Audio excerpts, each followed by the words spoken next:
Boa tarde a todos. Está ouvindo? Bom, gente, boa tarde. Meu nome, já como foi dito, é Geneucimar dos Santos Ferreira. É um pouquinho complicado, né? Meu pai me deu esse nome, mas desde a quinta série que eu carrego a alcunha de Genê só, porque ninguém se dispõe muito a falar esse nome, né? Eu sou engenheiro agrônomo, formado pela Universidade Federal do Espírito Santo. Tenho mestrado em fitotecnia, nutrição mineral e adubação de plantas pela Universidade Federal de Viçosa e trabalho na prefeitura num programa de plantas medicinais já há 16 anos. E nesse período, formando essa equipe de fitoterapia, a gente vem trabalhando muito a questão da produção vegetal, a questão das hortas, e dentro desse processo, o processo de jardins terapêuticos é uma grande ferramenta que a gente tem utilizado. E fazendo um breve relato de como começou essa história, no ano de 2004, a gente estava com um grande problema na cidade, que era a incidência muito grande de focos de mosquitos causadores da dengue, àquela época em alguns bairros da cidade. E no bairro de abrangência da Unidade de Saúde Grande Vitória, que fica na região da Grande Santo Antônio, era naquela época o bairro com o maior número de focos. A diretora da unidade nos chamou e buscando uma intervenção para que a gente conseguisse tentar contornar aquela situação. E nós desenvolvemos a partir daí um projeto com a unidade, com os moradores, num território que não muito grande, e nesse território, naquela época, foram implantadas 60 hortas em domicílios. E isso contribuiu de maneira bastante efetiva para a redução desses focos de dengue. A partir daí, outras unidades quiseram começar a trabalhar também com as hortas, e esse trabalho, à medida que ele foi crescendo, ele ganhou essa denominação de jardim terapêutico, o qual hoje é instituído por lei. Né? Esse aqui é um exemplo do que aconteceu no bairro Grande Vitória, um terreno onde a gente tinha grande foco de dengue, ele passou a ser um grande foco de lucro para essa família, né? Não lucro por ela vender os produtos, mas pelo fato dela não estar gastando esse produto, um lucro na saúde dela, que ela tinha as plantas medicinais, e dentro do processo do jardim terapêutico ocorre toda uma formação com essas pessoas para cultivarem as plantas, mas também saberem como usar e quando usar essas plantas. No ano de 2009, a Câmara Municipal de Vitória foi apresentada à Câmara Municipal a Lei Municipal, né, 7684, que é de junho de 2009. Essa lei foi publicada no dia 5 de junho, que é o Dia Internacional do Meio Ambiente, né, e essa lei implantava os jardins terapêuticos no município de Vitória, o programa de fitoterapia e medicamentos fitoterápicos, e ele tinha essas definições. E definia já em lei o jardim terapêutico como sendo uma área destinada ao cultivo de plantas medicinais, objetivando a integração dos conhecimentos científicos e populares relacionados às plantas de uma área, região específica. Ou seja, você trabalhar tanto o saber popular quanto o saber científico, né? Aquele da academia, aqueles que já têm comprovação em pesquisas, mas você valorizar muito o saber popular, que o saber científico, na verdade, ele vem muito dessa questão do saber popular. A partir daí, foram definidas as atribuições, né, e a Secretaria Municipal de Saúde ela ficou com responsabilidade de elaborar essas normas para a implantação dessas hortas oficiais de espécie, que seriam, na verdade, os jardins terapêuticos.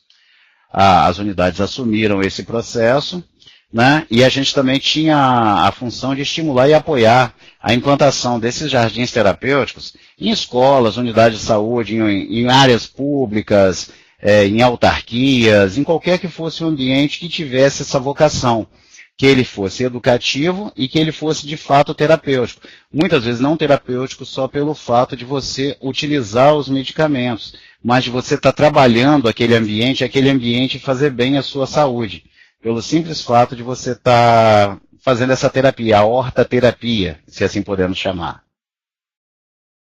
Hoje em Vitória, nas unidades de saúde, nós temos implantados 13 jardins terapêuticos, espalhados por toda a cidade.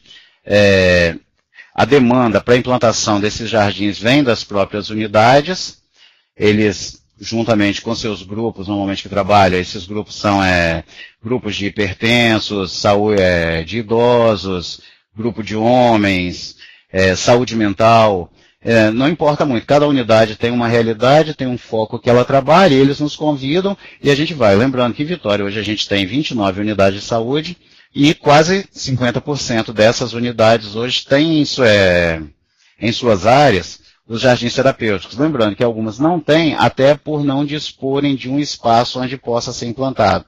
Algumas outras vão além e criam esses espaços, né? E as plantas cultivadas nesses jardins ficam a critério dos condutores desses jardins, que são funcionários da unidade, dependendo do grupo que se trabalha, pode ser enfermeiros, podem ser psicólogos, assistentes sociais, e também dos usuários que vão estar participando desse processo. Para a implantação do jardim terapêutico, a gente define o local, é o primeiro passo. Ocorre uma formação dos beneficiados que participarão com oficinas de cultivo, né? E quando falo oficina de cultivo, é no plantio, os cuidados com as plantas, as formas caseiras para o controle de pragas e doenças. Isso é muito importante, porque o a Organização Mundial de Saúde, ela veta todo e qualquer uso de produtos químicos no cultivo de plantas medicinais. Ou seja, as CIDAs, né? Fungicida, nematicida, inseticida, acaricida, nada disso é permitido nesse tipo de cultivo. Então a gente lança mão de materiais mais naturais, mais puros, e pratica uma agricultura conhecida como agricultura pura, que é na lógica da agricultura natural, agricultura orgânica e afins, né? O uso racional das plantas na alimentação também é passado às pessoas para que elas aproveitem ao máximo aquelas plantas que estão sendo cultivadas, porque se a gente não aproveitar aquilo ali em nosso benefício, vai virar mato. E a gente não quer que vire mato, a gente quer que se cultivem materiais que vão ser usados. As oficinas de sais aromáticos e condimentos saudáveis, para as pessoas também aproveitarem os materiais, e as oficinas tradicionais de chás e xaropes, que a equipe é composta por mim e pela médica doutora Henriqueta Sacramento, que ministramos essas oficinas. No que tange a cultivo é comigo, no que tange ao uso das plantas é com a doutora Henriqueta. Importante salientar que é a obtenção das mudas. As pessoas que estão aqui não são todas de Vitória, grande parte é de fora dessa cidade, e então, às vezes, tem mais facilidade em obtenção. Em Vitória, hoje, nós temos um horto, que é o horto do Parque de Taboazeiro, que ele produz mudas para nós, onde não ocorre uso nenhum de produto químico na concepção dessas mudas. É o mais natural possível, utilizando uma área de reserva, onde o controle dos insetos e das doenças é feito de forma natural, o próprio ambiente no entorno proporciona esse controle, e quando é necessário a gente lança a mão de caudas para controlar e garantir a qualidade. Essa é a forma hoje que a gente mais usa para obter as plantas medicinais. Mas existem outras que é a gente preparar a própria muda, utilizando aquelas sementinhas. Devemos tomar muito cuidado quando vamos utilizar sementes. O ideal é que a gente consiga sementes conhecidas como sementes crioulas, que são aquelas sementes que vêm da agricultura para retornar à agricultura, e não aquelas sementes comerciais de saquinho. Porque algumas daquelas, elas são livres de produtos químicos. Outras, não. Então, existe até um certo risco. Então, o ideal é que a gente utilize essas sementes mais, digamos, puras, né? Uma das formas é a gente utilizar as sementes para obtenção de mudas, né? Na hora de fazer o transplante após a muda pronta, a gente sempre deve tomar o cuidado de levar um pouco da terra do local onde a muda foi cultivada junto para o canteiro ou para a cova definitiva, para que a planta não sofra um estresse.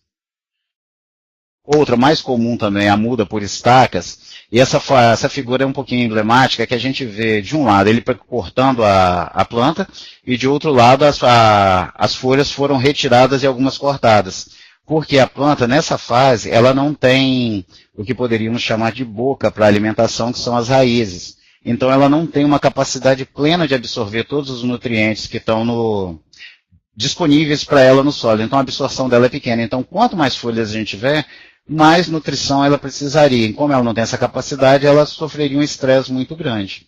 Então a gente faz esse processo que é conhecido como toalete. Outra forma que, imaginemos que isso seja uma babosa, muita força de vontade, né, para imaginar isso, que solta aqueles filhotinhos do lado, a gente só pega os filhotes e faz o cultivo plantando direto, já que ele está enraizado é normal, é direto o plantio. Mais força de vontade, vamos imaginar um capim-cidreira. Né? As cebolinhas também só é o mesmo processo. A gente pega a toceira, divide a toceira, e cada ali onde tem a semente com aqueles pelinhos que são as raízes, é uma muda nova. Isso aqui é só para a gente visualizar. Porque, na verdade, em Vitória hoje a gente tem usado muito essa realidade. A utilização de materiais que vão para o lixo.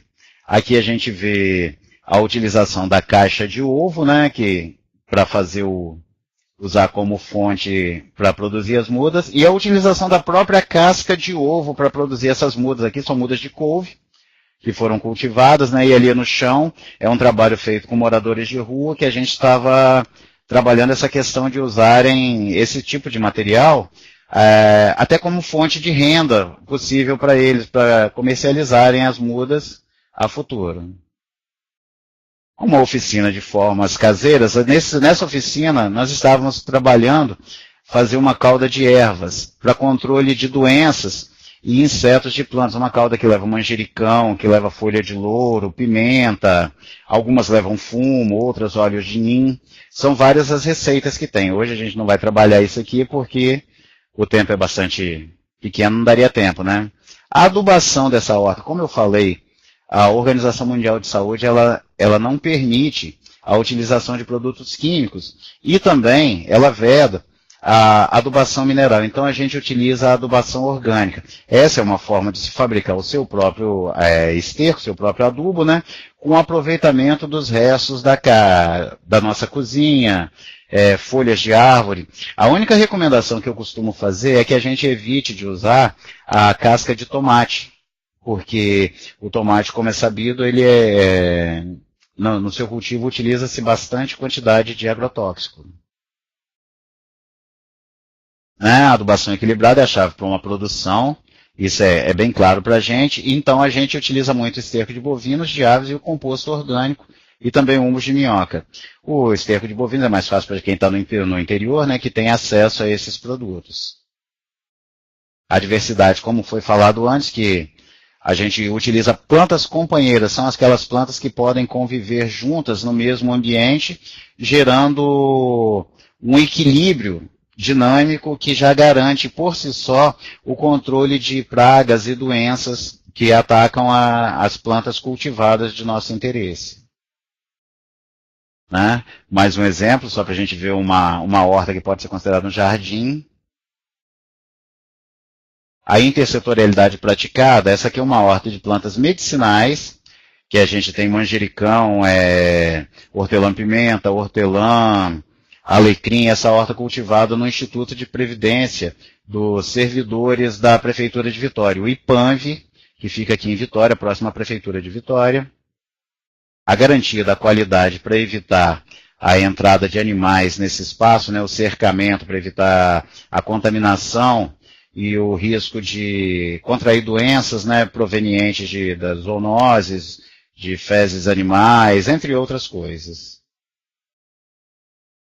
A felicidade da senhorinha cultivando um canteiro suspenso, que é uma coisa que a gente também tem priorizado em determinados espaços pelo público, né? A gente está trabalhando com pessoas mais idosas, trabalhar com espaço onde ela não tem que fazer tantos esforços. Cultivo em vasos, que a gente alega sempre que não tem aquele espaço disponível, a gente pode lançar mão de algumas alternativas, como vasos em paredes, é uma opção para plantas de pequeno porte. O pronto-socorro verde, isso aqui é só para mostrar as fases de um cultivo, que quando a gente vai fazer um vaso de mais profundo, a gente fazer uma primeira fase a mais abaixo, colocando pedrinhas, uma segunda fase colocando areia e completando tudo com terra, para que isso funcione como um filtro, para que a gente não tenha tanto desperdício de nutrientes na hora que a água escorrer desse espaço. O canteiro de madeira é uma opção, só que é uma opção frágil, porque com o tempo e as condições climáticas ele acaba apodrecendo e ter uma vida útil curta. Água demais mata a planta, isso não é novidade para ninguém, né? O excesso de água associado muitas vezes a um calor excessivo pode levar ao surgimento de doenças fúngicas, além de causar o apodrecimento das raízes das plantas e levar às mortes, né? E o período para se irrigar uma planta é nos períodos mais frescos do dia, pela manhã e pela tarde, no final da tarde. Só uma foto de uma irrigação.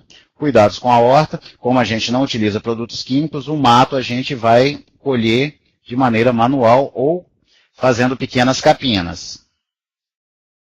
Bom, isso aqui é só para a gente visualizar os grandes inimigos da nossa horta aqui, que são, por exemplo, aqui a gente tem aqui o caramujo africano, que se tornou uma praga muito conhecida, tem aparecido nas unidades de saúde. Né? O pulgão, que é esse verdinho que se confunde com a folha às vezes.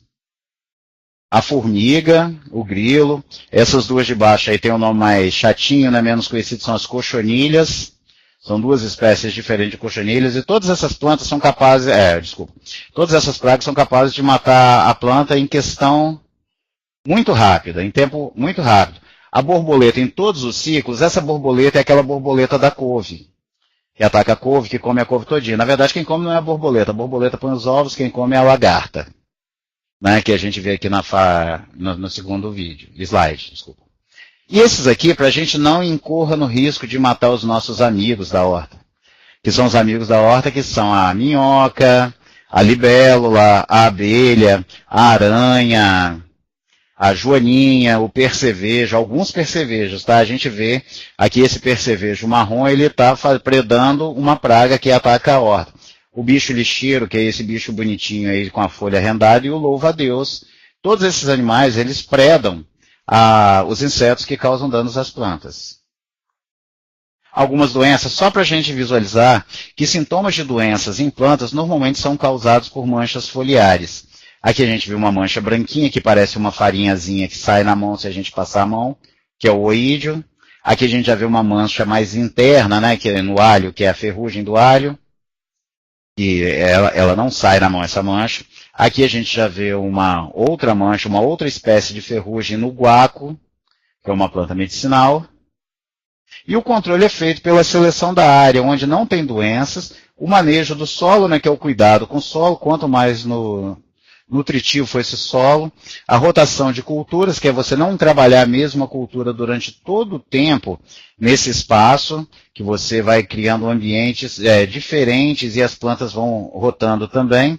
O plantio na época correta, que as plantas plantadas na época correta são mais resistentes, e espaço adequado, a consorciação, que é você cultivar mais de uma planta junto, e usar sementes e mudas sadias, para evitar que você introduza as doenças e as pragas no seu espaço.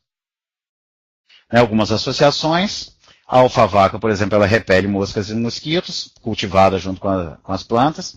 O funcho, que também... As plantas aromáticas, de uma maneira geral, o cravo de defuntos, o hortelã, todos eles repelem alguns insetos. O alecrim, a caatinga de mulata, a losna, que é uma planta amarga, né? A milfolha. A milfolhas, na verdade, ela ajuda algumas plantas a sintetizarem os óleos essenciais, as ervas aromáticas. E a arnica, que inibe a germinação de plantas daninhas. Isso aqui, para a gente ver alguns exemplos de jardins em Vitória. Esse aqui é um projeto onde a gente não tinha espaço, o primeiro em cima com a menina de mão aberta ali, que é a Aline, é uma fonoaudióloga. Esse projeto é numa unidade que não tinha espaço, foi construído em vasos. Mais abaixo aqui a gente tem o plantio em pneus, o plantio em casas, num canteiro suspenso, numa unidade de saúde, né?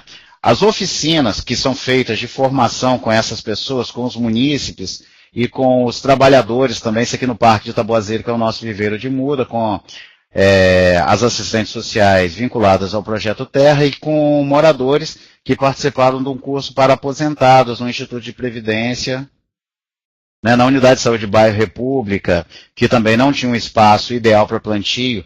As meninas cavaram esse espaço e conseguiram no parapeito da janela cultivar hortelã, num cantinho plantaram orégano e estão mantendo essa horta já há bastante tempo. Aqui a foto do IPANV e a foto também de crianças de uma escola dentro dessa parceria, dessa intersetorialidade praticada e da educação em saúde, né, na alimentação em saúde também. A formação de mães do programa Bolsa Família, junto ao Centro de Referência da Assistência Social, é um evento comum que a gente faz, um grupo de saúde mental da Unidade de Saúde de Andorinhas também que a gente trabalha, né? A unidade de saúde no início da Unidade de Saúde de Consolação, ali com a presença da médica, a doutora Thaís, e da educadora física Analice, que é a coordenadora da horta nesse espaço. No mesmo espaço, a foto ao lado da couve e o capim, também dessa mesma unidade. A unidade de saúde de São Cristóvão, que é um outro exemplo de aproveitamento de área, onde antes não tinha nada. A formação com o grupo de saúde do homem. É interessante isso porque o homem não é um público que normalmente vai na unidade de saúde e às vezes com esses projetos ele assume para ele, passa a ser um frequentador desses espaços. Isso aqui é uma saudação à terra, né? Que na unidade de saúde alguém passou uma sementinha, comeu melancia, jogou a sementinha lá e para surpresa dela, dentro de pouco tempo ela estava colhendo a própria melancia, né? Isso elas já escolheram várias na unidade de saúde de Andorinhas. A Henriqueta, que é a médica que trabalha comigo, fazendo uma formação, um grupo de saúde mental em Andorinhas, e hipertensos também. Um grupo de alimentação na unidade de saúde da Ilha do Príncipe. Esse grupo trabalha a questão alimentar. O interessante é que visualizar que uma pessoa que não gostava muito desse tipo de trabalho, começou a trabalhar e emagreceu sobremaneira quando ela passou a trazer isso para a vida dela, essa questão da alimentação saudável, que ela adquiriu esses conhecimentos através dessas formações que são dadas nesse ambiente, nesse espaço chamado Jardim Terapêutico. E era isso que a gente ia falar com vocês. Estamos à disposição agora, qualquer dúvida, estamos abertos.